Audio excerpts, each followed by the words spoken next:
জীবনে একসময় ডাক্তার ছিলেন, আর এই ডাক্তারি পেশার মধ্যে তিনি দেখলেন কি যে মানুষের ডাক্তারি করে দেহের রোগ সারানো যায়। হাতে কেটে গেল, এখানে মলম দিলাম, সেরে গেল না?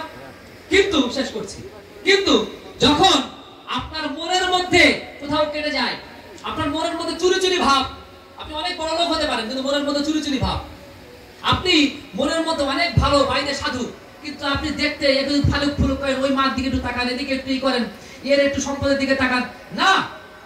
এই সমস্ত ভিতরের যে সমস্যাগুলো, এগুলো বের করার জন্য, এই ময়লাগুলো পরিষ্কার করার জন্য যে ওষুধ প্রয়োজন, ঠাকুর বলেন নাম। এই নাম আর ধ্যান মহা পাপীকেও মহাপুণ্যবান করে তোলে। কিন্তু আপনাকে বিশ্বাস করে ওই নামের সাধনার মধ্যে ঢুকলে তবে তো। আপনি অনেক কিছু করছেন, চিন্তা করে দেখুন, যে সাধনার দিকে সৎসঙ্গীরা এগিয়েছে, যে সাধনার দিকে সৎসঙ্গীরা আগাচ্ছে, সেটা অনেক অনেক কঠিন সাধনা রাস্তা। আপনি আপনার যদি যোগ্যতা থাকে, আপনি সৎসঙ্গের প্রসেসে এসে ঋত্বিক হয়ে দেখান, এত সোজা না, অনেক কঠিন ব্যাপার, অনেক কঠিন সাধনা। তাই এই কঠিন সাধনারে সত্যের বাবাসী আছি ভালো, সে যে বড় কঠিন, কিন্তু এই কঠিনের মধ্যে আমরা এক পরম সত্যের সন্ধান পেয়েছি। সেই সত্যকে স্বীকার করে জগতের বুকে ওই জয়গান যেন সর্বত্র হয়, এবং সেই গান আমরা গেয়ে যাব। সৎসঙ্গ সত্য যুগের সত্য পথের নিশানা।